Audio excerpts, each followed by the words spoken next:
बम बम बोले दोस्तों। शहर जहाँ लोगों को अपनी ज़िंदगी से एक पल भी निकालना मुश्किल होता है, उसी जगह अस्पताल की खिड़की से रात भर जलती रोशनी दिखती है। उसी में आरती की कहानी शुरू होती है। कुछ महीने पहले तक उसकी ज़िंदगी साधारण थी। पिता की शक्ति लेकिन सुरक्षित छाया, माता की ममता और बड़े भाई से नोकझोंक। पर एक रात में ही उसका सब कुछ बदल गया। बारिश में भीगी सड़क पर हुए एक हादसे ने उसकी माता पिता की जान ले ली। और अमन, जो बच तो गया, पर गहरी चोट के कारण वह कोमा में चला गया। डॉक्टर के भारी शब्दे कहा, लंबा इंतज़ार होगा, महंगी दवाइयाँ और कोई पक्की गारंटी नहीं थी। आरती के सामने एक ही सवाल था, अमन को कैसे बचाया जाए, क्योंकि आखिर एक वो ही उसकी ज़िंदगी में अब रह गया था।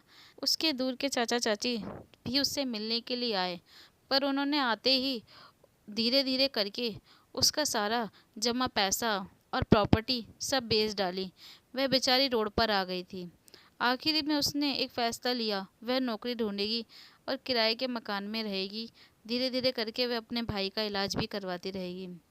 रिश्तेदारों के दरवाजे खटखटाती रही, पर हर जगह से जो सहानुभूति मिलती या असहमति, कर्जा बढ़ता जा रहा था उसके ऊपर और उम्मीदें सिमटती गई।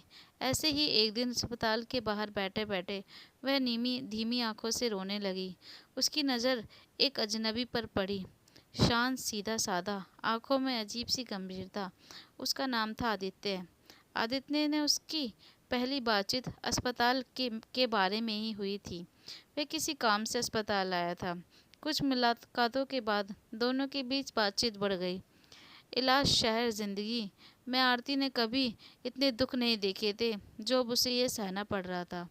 पर हालात उसे एक मोड़ पर ले जाए जहाँ उसके भीतर की शर्म, डर और विशेषता से लड़ना पड़ता है। उसे जब पता चला कि आदित्य एक बहुत बड़ा रईस है, जो वह मिनट में उसके भाई के इलाज कराने में उसकी मदद कर सकता है, तो वह उसे मदद मांगने के लिए गई। एक रात भारी बारिश हो रही थी। उसने भारी मन से आदित्य के सामने अपनी मजबूरी रख दी। एक सौदा, शारीरिक सौदा, जिसमें भावना नहीं, बस एक कठिन निर्णय था। सब टूटे फूटे थे, आंखें झुकी हुई थी। आदित्य चुप था। उसने कोई जज्बाती नहीं दिखाई, कोई सवाल नहीं पूछा। उसने समय मांगा। अगले दिन आदित्य लौटा। उसने शर्त सुनी, कागज पर लिखा और साफ कहा, यह सब समान और सीमाओं के भीतर होगा। जो हुआ वह शब्दों से परे था। एक कठिन समझौता जिसमें दोनों ने अपने अपने हिस्से का बोझ उठाया। और उस रात वो हुआ जो एक लड़का लड़की करना चाहते थे। उसने आदित्य के साथ शारीरिक संबंध बनाए और पैसे लेकर चली गई। आरती ने पैसे लिए और बदले में अपनी आत्मा को बचाए रखने की जिद भी रखी कि इसके बाद हम दोनों कोई रिश्ता नहीं होगा और हम दोनों कभी भी आमने सामने नहीं आएंगे। पैसों के पैसों से इलाज शुरू हुआ। दवाइयाँ आई, डॉक्टर बदले गए। उम्मीद की एक पतली सी डोर बंधी थी। लेकिन आदित्य आरती की मदद करना चाहता था। आदित्य यही नहीं रुका। उसने एक अच्छे न्यूरोलॉजिस्ट से संपर्क करा, फिजियोथेरेपी का इलाज करवाया। आरती को समझ आने लगा कि यह आदमी सिर्फ शारीरिक संपर्क तक सीमित नहीं है, वह एक नेकदिल भी है। दिन बीतते गए। अस्पताल में गलियारों के साथ बैठना, चाय की छोटी छोटी चुस्कियाँ और खामोशियों में साझा भरोसा, यही से दोनों के बीच बहुत कुछ बदलने लगा। आदित्य ने कभी एहसास नहीं जताया कि कभी उसके ऊपर अधिकार नहीं दिखाया।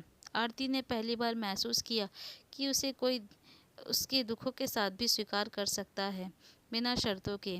एक सुबह अमन की उंगलियों में हलचल हुई। डॉक्टर मुस्कुराने लगे। हफ्तों बाद उसकी आंखें खुली। वह धीमे से लौट रहा था वापस अपनी ज़िंदगी में। आरती की आंखों से आंसू बहने लगे।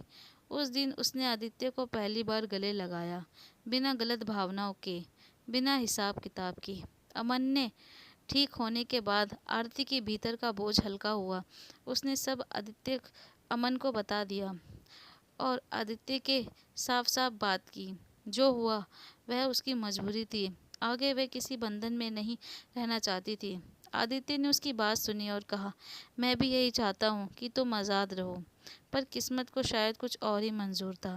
दोनों के बीच जो शारीरिक संबंध हुए थे वह तो खत्म हो गए, पर मुलाकातें नहीं। आदित्य ने आरती को पढ़ाई करने के लिए कहा, नौकरी दिलाने के लिए मार्गदर्शन भी दिखाया। उसने अमन के पूरे इलाज का खर्चा भी उठाया। पता नहीं जैसे वह किस जिंदगी का कर्जा उन पे उतार रहा था, पर उनसे हमेशा ही दूरी बनाए रखी। समय के साथ आरती ने जाना कि आदित्य की अपनी भी एक कहानी है। वह बेचारा कितना अकेला है, ना माँ बाप का साया, ना कोई बड़ा, ना कोई अपना, कोई भी नहीं है उसके साथ। तो कौन उसे अच्छे भले की समझ दिखाता, और जो शायद हमारे बीच हुआ था वो उसी का ही अपना फर्ज निभा रहा है। दोनों ने एक दूसरे की खामोशियाँ समझनी सीखी। दोस्ती गहरी हुई और उसी गहराई से एक सच्चा लगाव, अपनापन भी होने लगा, जो किसी सौदे से पैदा नहीं हुआ था। एक शाम नदी किनारे बैठकर आदित्य ने आरती से कहा, अगर तुम्हें ठीक लगे तो हम एक नई शुरुआत कर सकते हैं, बिना अतीत के बोझ के। जो हमारे साथ हुआ उन सबको भूलकर।